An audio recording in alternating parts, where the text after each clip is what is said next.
యదాల నిజాలు వెలుగు తీసే కైజార్ మీ పృథ్వీ టుడే. దేశ ప్రజలపై ఒకే చరిత్ర, ఒకే జాతి, ఒకే భాషను రుద్దాలని బీజేపీ కోరబోతోందని కాంగ్రెస్ నేత రాహుల్ గాంధీ దుయ్యబట్టారు. కేరళలోని కన్నూరులో లోక్సభ ఎన్నికల ప్రచారంలో భాగంగా గురువారం జరిగిన ప్రచార ర్యాలీని ఉద్దేశించి మాట్లాడారు.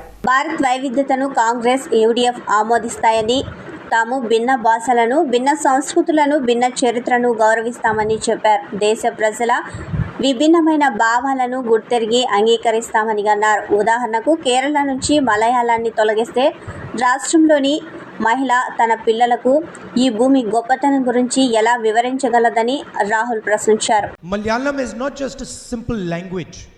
മലയാളം എന്ന് പറയുമ്പോൾ അത് വളരെ ലളിതമായ ഒരു ഭാഷ മാത്രമല്ല. Inside Malayalam is hidden the history, the tragedy, the happiness, the sadness, the brilliance of the people of Kerala. Malayalam എന്ന് പറയുന്നത് വെറും ഒരു ഭാഷയല്ല. മലയാളം എന്ന ഭാഷയ്ക്കുള്ളിൽ മലയാളിയുടെ ചരിത്രമുണ്ട്, മലയാളിയുടെ സ്നേഹമുണ്ട്, മലയാളിയുടെ സന്തോഷമുണ്ട്, മലയാളിയുടെ ദുരന്തങ്ങളുണ്ട്, മലയാളിയുടെ ദുഃഖങ്ങളുണ്ട്. ഇതെല്ലാം ചേർന്നതാണ് മലയാളം എന്ന ഭാഷ. The tears of joy that Malayali women feel when their children do well, but also the tears of sorrow when someone loses a brother. These are all transmitted in Malayalam. മലയാളികളെ സംബന്ധിച്ചിടത്തോളം നമുക്ക് സന്തോഷമുണ്ടാകുമ്പോഴുണ്ടാകുന്ന നമ്മുടെ സന്തോഷ കണ്ണുനീരുകൾ, നമ്മുടെ കുട്ടികളുമായി ഒക്കെ ബന്ധപ്പെട്ട സന്തോഷമുണ്ടാകുമ്പോൾ, അതുപോലെ നമ്മുടെ സഹോദരങ്ങൾക്കിടയിലുള്ള കാര്യങ്ങൾ നടക്കുമ്പോൾ നമ്മുടെ മനസ്സിലുണ്ടാകുന്ന ദുഃഖത്തിൻ്റെ കണ്ണുനീരുകൾ, ഇതെല്ലാം നമ്മൾ പരസ്പരം കൈമാറ്റം ചെയ്യുന്നത് നമ്മുടെ മലയാളം എന്ന ഭാഷയിലൂടെയാണ്. If you remove Malayalam, how will a mother in Kerala explain the history of this great land to her children? നിങ്ങൾ മലയാളം സംസാരിക്കേണ്ട എന്ന് പറഞ്ഞാൽ കേരളത്തിലെ ഒരു അമ്മ എങ്ങനെയാണ് ഈ കേരളത്തിന്റെ ചരിത്രം കുട്ടികളോട് വിശദീകരിച്ചു കൊടുക്കുക?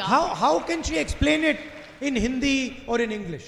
എങ്ങനെയാണ് കേരളത്തിലെ ഒരു അമ്മയ്ക്ക് ഹിന്ദിയിലോ ഇംഗ്ലീഷിലോ ഈ കാര്യങ്ങളൊക്കെ വിശദീകരിച്ചു കൊടുക്കാൻ പറ്റുക? So this is what we are protecting. ഇതിനെയാണ് ഞങ്ങൾ സംരക്ഷിച്ചുകൊണ്ടിരിക്കുന്നത്.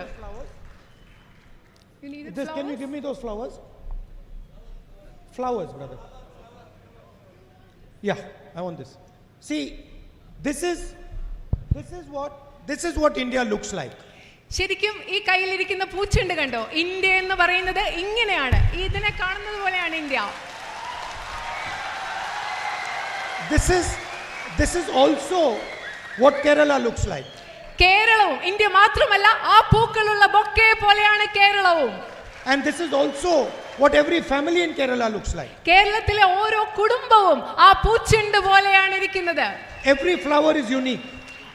അതിലെ ഓരോ പൂവും വ്യത്യസ്തമാണ്, സവിശേഷതകളുള്ളതാണ്. Every flower has a different expression. ഓരോ ഫ്ലവറിനും, ഓരോ പൂവിനും വ്യത്യസ്തമായ രീതികൾ, പ്രകാശന രീതികൾ. Every flower has a different beauty.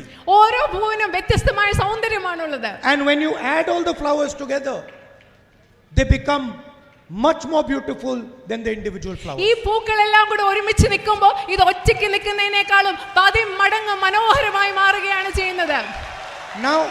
Now imagine if I came to Kerala and I said, look, only white flowers can be in this bouquet. നിങ്ങളൊന്ന് സങ്കല്പിച്ചു നോക്കുക, ഞാൻ കേരളത്തിൽ വന്നിട്ട് നിങ്ങളോട് പറയുകയാണ് ഈ ബൊക്കയിൽ വെള്ള കളറിലുള്ള പൂക്കൾ മാത്രമേ പാടുള്ളൂ എന്ന് ഞാൻ നിങ്ങളോട് പറഞ്ഞാൽ എങ്ങനെയിരിക്കും? We will only have white flowers and the stems have to be 6 inches long. ഞാൻ നിങ്ങളോട് പറയുകയാണ് 6 ഇഞ്ച് നീളത്തിലെ ആ പൂവിന്റെ ചെണ്ട് ഉണ്ടാവാൻ പാടുള്ളൂ. അതുപോലെ ഇതിൽ വെള്ള നിറത്തിലുള്ള പൂവുകൾ മാത്രമേ ഉണ്ടാവാൻ പാടുള്ളൂ. No leaves will be there, no thorns will be there. അവിടെ മുള്ളുണ്ടാവാൻ പാടില്ല, ഇല ഉണ്ടാവാൻ പാടില്ല എന്ന് ഞാൻ പറഞ്ഞാൽ എങ്ങനെയിരിക്കും? That is what the BJP and RSS are trying to do. അതാണ് ഈ രാജ്യത്ത് ബിജെപി ആർഎസ്എസും ചെയ്യാൻ ശ്രമിച്ചുകൊണ്ടിരിക്കുന്നത്. ഇത് തന്നെയാണ്. To Kerala, to Tamil Nadu, to Uttar Pradesh, to India. കേരളത്തോട്, തമിഴ്നാടിനോട്, ഉത്തർപ്രദേശിനോട്, ഈ രാജ്യത്തോട് മുഴുവൻ ബിജെപി ആർഎസ്എസ് ചെയ്തുകൊണ്ടിരിക്കുന്നത് ഇത് തന്നെയാണ്. Now first of all, this is completely ignorant. First of all, this is completely ignorant. I'm not able to hear you. First of all, this is a completely ignorant action. Yes, ഇതെന്ന് പറയുന്നത് ഈ രാജ്യത്തെ പറ്റി കൃത്യമായ ധാരണയില്ലാത്ത, അറിവില്ലാത്ത ഒരു ചിന്തയും പ്രവൃത്തിയുമാണ്. It shows they don't understand India. അത് മനസ്സിലാക്കുന്നത് അവർക്ക് ഇന്ത്യയെ മനസ്സിലാക്കാൻ സാധിക്കുന്നില്ല എന്നുള്ളതാണ്. And it shows they don't understand Kerala.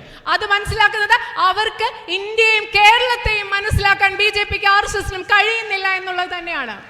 The Prime Minister recently went to Tamil Nadu. Prime minister, പ്രധാനമന്ത്രി അടുത്തിടെ തമിഴ്നാട്ടിലേക്ക് പോയി.